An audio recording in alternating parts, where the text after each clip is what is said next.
मार्गदर्शन करावं.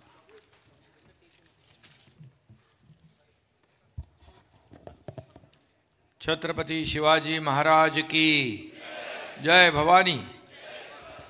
सगळ्यांना खूप खूप शुभेच्छा.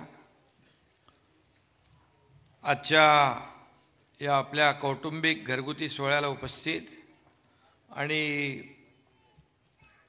घरांच्या सोडतीसाठी या ठिकाणी मंचावर उपस्थित मंत्री प्रताप सरनाईकजी, खासदार नरेश मस्के, आमदार निरंजन डावखरे, म्हाडाचे VP संजीव जयस्वालजी, collector Shrikrishna Panchal, CO Konkan Revati Gaikar madam, सर्व व्यासपीठावरील सन्माननीय मान्यवर आणि उपस्थित सभागृहामध्ये आमच्या लाडक्या बहिणी आहेत, लाडके भाऊही आहेत.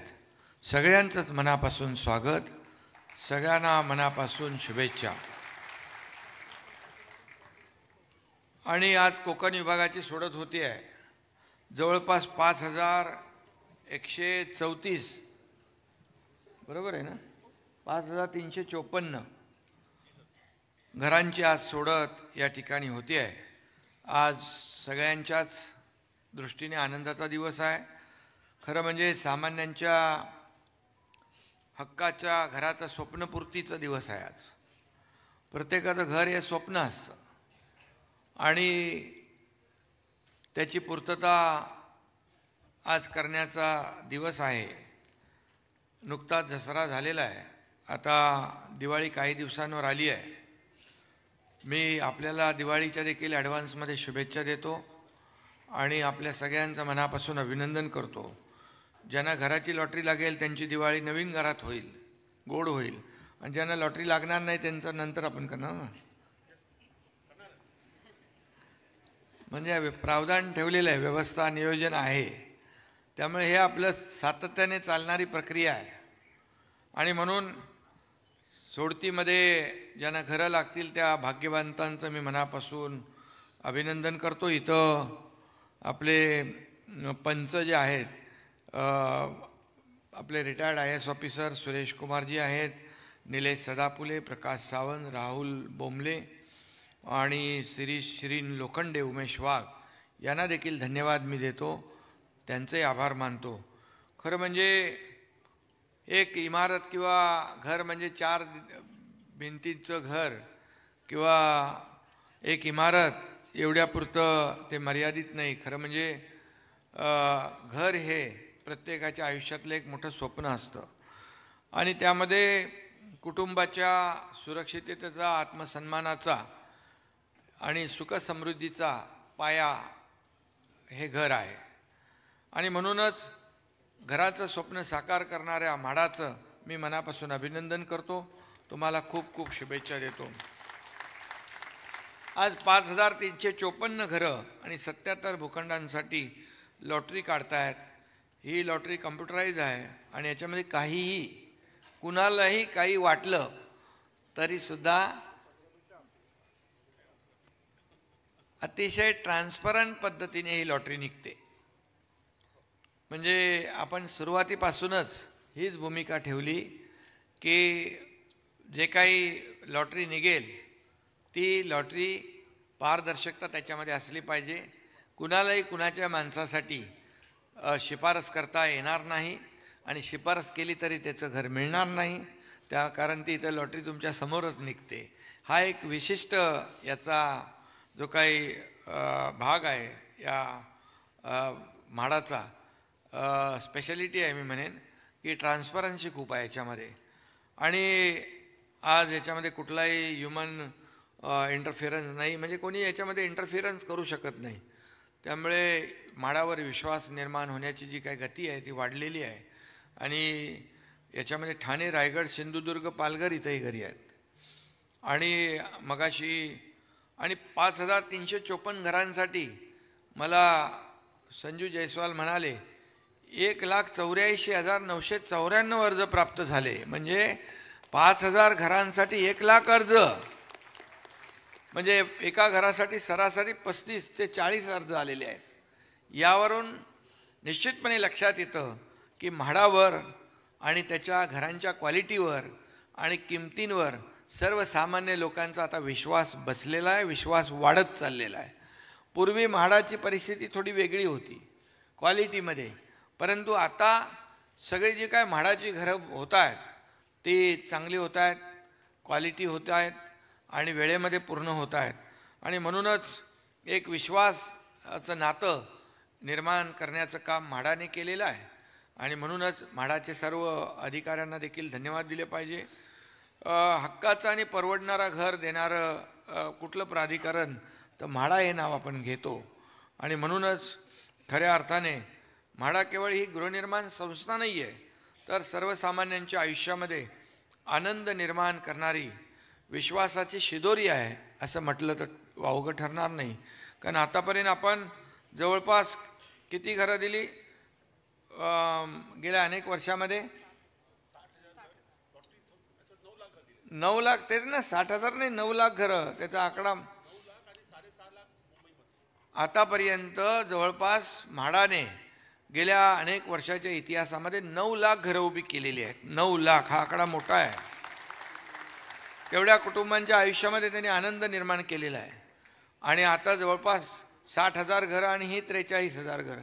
आता आपण मुंबई आणि MMR म्हणजे मुंबई आणि MMRमध्ये म्हणजे ठाणे, कल्याण डोंबिवली, मीरा भाईंदर हे सगळे अगदी कल्याण डोंबिवली, उल्हासनगर हे सगळा MMRचा जो भाग आहे, या संपूर्ण मुंबई MMRमध्ये आपण पुढचं टार्गेट मोठं ठेवलेलं आहे, बरोबर ना. आणि आपण जे काय म्हाडाचं, मी गृहनिर्माण मंत्री झाल्यानंतर एक नवीन पॉलिसी आम्ही म्हाडाची आणली. या म्हाडाच्या नवीन पॉलिसीमध्ये परवडणारी घरं याला नंबर 1 दिलेला आहे. आपल्या नोकरदार महिला भगिनींसाठी घरं, ज्येष्ठांसाठी घरं, त्याचबरोबर स्टुडंट हॉस्टेल, यामध्ये गिरणी कामगारांचा आम्ही समावेश केलेला आहे. आणि त्यामुळे म्हाडामध्ये मोठ्या प्रमाणावर या सर्वसामान्य लोकांना घरं मिळाली पाहिजे. मुंबई MMRमध्ये त्यांना घरं मिळाली पाहिजे. काही लोकांना इथे घरं परवडत नाहीत, भाडंही परवडत नाही, मग ते IT सेक्टरमध्ये आपल्या दुसऱ्या राज्यामध्ये जातात. आणि म्हणून त्यांच्यासाठी परवडणारी भाड्याची घरं देखील आपण त्याच्यामध्ये अंतर्भाव नवीन पॉलिसीमध्ये केलेला आहे, गृहनिर्माण धोरणामध्ये. आणि त्यामुळे मोठ्या प्रमाणावर घरं निर्माण करण्याचं काम म्हाडा करते. पंतप्रधान आवास योजनेमधून देखील आदरणीय प्रधानमंत्री महोदयांनी 2 कोटी घरांचं टार्गेट ठेवलेलं आहे, 2 कोटी घरांचं. आणि आम्ही देखील, मी जेव्हा मुख्यमंत्री होतो त्यावेळेस आम्ही एक बैठक घेतली आणि जे SRA आणि म्हाडाचे जे काही रिडेव्हलपमेंटचे प्रकल्प आहेत, काही बिल्डर ते काम घेतात आणि वर्षानुवर्ष कामच करत नाहीत. एखादी इमारत उभी करतात आणि नंतर ते काम सोडून जातात. त्या लोकांना भाडंही मिळत नाही, घरही मिळत नाही. आणि म्हणून आम्ही आता म्हाडा आणि SRA बरोबर सिडकोला टाकलेला आहे, MMRDAला टाकलेला आहे, MSRDCला टाकलं आहे, MIDCला टाकलं आहे. मुंबई महापालिका असेल, मुंबई महापालिकेच्या जागेमध्ये जी घरं आहेत त्यांना मुंबई महापालिका, ठाणे महापालिकेच्या जागेत जी जागामध्ये आपण बांधतो ते ठाणे महापालिका. आता सिडको आणि ठाणे महापालिका इथं क्लस्टर करते. जवळपास 4 ठिकाणी काम सुरू झाले. 25-25, 30-30 मजल्याच्या इमारती उभ्या राहिल्यात क्लस्टरच्या माध्यमातून. आपण एक मोठा निर्णय घेतला. जसं बाळासाहेब म्हणायचे की मुंबईमध्ये 40 लाख झोपडपट्टीवासियांना मोफत घरं देण्याचं, तेव्हा लोकांना वाटलं काय होणार, हे का होणार आहे का? परंतु खऱ्या अर्थाने त्याची सुरुवात आत्ता आपण केलेली आहे. आणि आता आपण टप्प्याटप्प्याने 2 लाख, 3 लाख, 4 लाख अशा प्रकारची घरं बांधतोय आणि त्याची सुरुवात झाली. मला अभिमान आहे की रमाबाई आंबेडकर नगर मुंबईमधलं 17,000 घरांचा प्रकल्प आहे. 17,000 घरं आहेत तिथे. आणि ते SRA आणि MMRDA दोघं मिळून करतायत. त्याचं आता नारळ फुटेल, भूमिपूजन होईल आणि तिथं उंच इमारती उभ्या राहतील. तिथं आपल्याला मी सांगतो गेले 20 ते 25 वर्ष एक बिल्डिंग फक्त उभी राहिली आणि बाकी काहीच नाही. आणि तिथं भाडं देखील लोकांना मिळत नव्हतं. मी स्वतः जाऊन तिथे 160 कोटी रुपये भाडं त्या लोकांना वाटलं, जाऊन चेक दिले. खरं त्यांच्या डोळ्यामध्ये अश्रू पाहिले मी. त्यांना वाटलं होतं की कधी काही मिळणारच नाही, आमचं आता सगळं संपलंय, घरही नाही, काही नाही, गेले घरातून बाहेर. परंतु मुंबई देखील आणि मुंबई MMR, ठाणे, हे सगळा जो काही MMR परिसर आहे हा आपल्याला पुनर्विकास याचा करायचा असेल तर जे रखडलेले प्रकल्प आहेत, हे रखडलेले प्रकल्प यांना चालना देण्यासाठी आपण मोठ्या प्रमाणावर हे सगळे जॉईंट व्हेंचर आपण हे आणलं. कारण सरकारी प्राधिकरणं जी आहेत, म्हणजे सिडकोसारखी, MIDC सारखी, MMRDA सारखी, याच्यावर लोकांचा विश्वास असतो आणि वेळेमध्ये काम करण्याची त्यांची जी काही कॅपॅसिटी आहे, यामधून मोठ्या प्रमाणावर लाखो घरं तयार होतील. आणि मग ही इन्व्हेस्टमेंट पुढच्या 5 वर्षामध्ये आमची म्हणजे खाजगी इन्व्हेस्टमेंट येईल, त्याचबरोबर या प्राधिकरणाच्या माध्यमातून इन्व्हेस्टमेंट येईल आणि 5 वर्षात 50 लाख कोटी याच्यामध्ये गुंतवणूक होईल आणि जवळपास 30 ते 35 लाख घरं या ठिकाणी उभी राहतील. अशा प्रकारचं सरकारचं धोरण आहे. आणि म्हणूनच खऱ्या अर्थाने बाळासाहेबांचं स्वप्न साकार करण्याची जी काही कार्यपद्धती जी आहे, भूमिका जी आहे, ती आम्ही घेतली आणि त्याच्या टप्प्याटप्प्याने आम्ही त्याला सुरुवात केलेली आहे. कारण शेवटी सर्व जो कोणी डेव्हलपर चांगला ताकदीचा असेल, तो जो आता आपण काय सांगितलं 3 वर्षाचं भाडं त्यांनी डिपॉझिट केलं पाहिजे. कारण भाडं देत नाहीत, खाली करतात, ट्रेडिंग करतात, दुसऱ्याला विकतात, तिसऱ्याला विकतात. म्हणून ज्याची कॅपॅसिटी आहे 3 वर्षाचं भाडं जमा करणं आणि पूर्णपणे त्याची जी काही प्रोजेक्ट कंप्लीट करण्यासाठी कॅपॅबिलिटी आहे ती चेक करूनच त्याला काम द्यायचं. अशा प्रकारचं धोरण आपण आता घेतलेलं आहे. आणि त्यामुळे मला वाटतं म्हाडाच्या माध्यमातून खूप मोठ्या प्रमाणावर घरं उपलब्ध होतील. म्हाडाच्या माध्यमातून आणि सिडकोच्या माध्यमातून देखील आपण घरं उपलब्ध करतोय. पण सिडकोच्या किमती थोड्या जास्त आहेत, लोकांना परवडत नाहीत. मी त्या MDना सांगितलेलं सिंगलला, बोला अरे बाबा ते लोकांना परवडतील अशा प्रकारच्या किमती पाहिजे आणि म्हणून परवडणाऱ्या किमतीत देखील सिडकोची घरं देण्याचा निर्णय आपलं शासन घेईल. आणि म्हणून म्हाडा, सिडको त्याचबरोबर हे क्लस्टरच्या माध्यमातून जे काही घरं निर्माण होतील त्या ठिकाणी देखील मोठ्या प्रमाणावर आपल्याला घरं घेता येतील. कारण शेवटी घर हे प्रत्येकाचं स्वप्न आहे आणि म्हणून जेव्हा मागणी वाढते तेव्हा डिमांड आणि सप्लाय जो आहे हा मॅच झाला पाहिजे. आणि म्हणूनच आता GSTच्या माध्यमातून देखील आपल्याला घरांच्या किमतीमध्ये फरक पडलेला दिसेल. आणि म्हणूनच मोदी साहेबांनी GSTचे 2 स्लॅब काढून टाकले. जीवनावश्यक वस्तूंना त्यामध्ये फायदा झाला, यामध्ये घरं घेणाऱ्यांनाही फायदा होईल.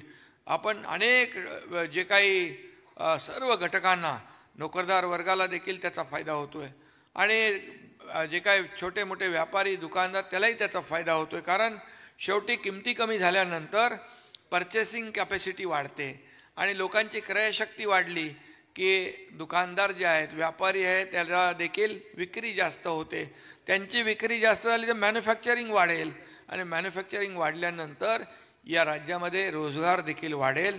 त्यामुळे तरुणांचं देखील आपण विचार करून या ठिकाणी मोठ्या प्रमाणावर रोजगार निर्मितीसाठी देखील प्राधान्य देतो आहे. आणि म्हणूनच आपल्या हे जे काही ज्येष्ठांसाठी देखील आपण पॉलिसी केलेली आहे आणि ज्येष्ठांसाठी गृहनिर्माण धोरण राबवणारं महाराष्ट्र हे देशातलं पहिलं राज्य आहे.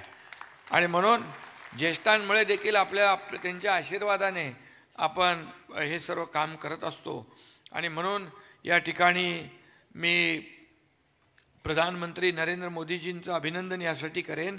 हाऊसिंग फॉर ऑल, सगळ्यांसाठी घरं, रोटी कपडा मकान हा जो काय विषय आहे तो या म्हाडाच्या माध्यमातून आपण त्याची पूर्तता करतोय. आणि मुंबई आणि MMRमध्ये मोठ्या प्रमाणावर घरं निर्माण कशी होतील आणि तिथं लोकांना तिथंच त्यांचा फायदा कसा होईल, राहण्याची व्यवस्था, मग नोकऱ्यासाठी इतर ठिकाणी जावं लागणार नाही. आणि म्हणूनच या सगळ्यांना मी आज शुभेच्छा देत असताना मी म्हाडाला एवढंच सांगेन, जो विश्वास आपण निर्माण केलेला आहे हा विश्वास कायम जपा. जी क्वालिटी आपण निर्माण केलेली आहे, क्वालिटी जी आपण मेंटेन केलेली आहे ती कायम जपा. आणि वेळेमध्ये सगळे प्रकल्प पूर्ण झाले पाहिजे. आणि मग आपण घर घेतल्यानंतर कुठंही अशा प्रकारचं इथं गळती झाली तिथं गळती झाली अशा प्रकारच्या तक्रारी येता कामा नये. अशा प्रकारचे जे कोणी तुम्ही काम ज्यांना द्याल त्याचा इतिहास, पूर्व इतिहास तपासून त्याला चांगलं काम करण्याची संधी द्या आणि त्याला सूचनाही करा की हे सर्वसामान्य लोक आमचे राहणार आहेत, त्यांना चांगल्या ॲम्युनिटी मिळाल्या पाहिजे त्यांना त्या ठिकाणी. आणि म्हणून क्लस्टर डेव्हलपमेंटमध्ये मोठ्या प्रमाणावर ॲम्युनिटी सुविधा, ओपन स्पेसेस, गार्डन, मैदान, वैद्यकीय सुविधा या सगळ्या त्यामध्ये आपण देतोय. आणि म्हणूनच क्लस्टर देखील एक महाराष्ट्रामध्ये मुंबई MMRमध्ये प्रभावी ठरेल. देशामध्ये नाही जगामध्ये ही क्लस्टर योजना आपल्या राज्याने पहिली सुरू केलेली आहे आणि त्याची पुढे जाताना आपण पाहतोय. म्हणून मी आपल्या सगळ्यांना खूप खूप मनापासून शुभेच्छा देतो. आपल्याला दिवाळीचे पुन्हा एकदा शुभेच्छा. धन्यवाद. जय हिंद, जय महाराष्ट्र.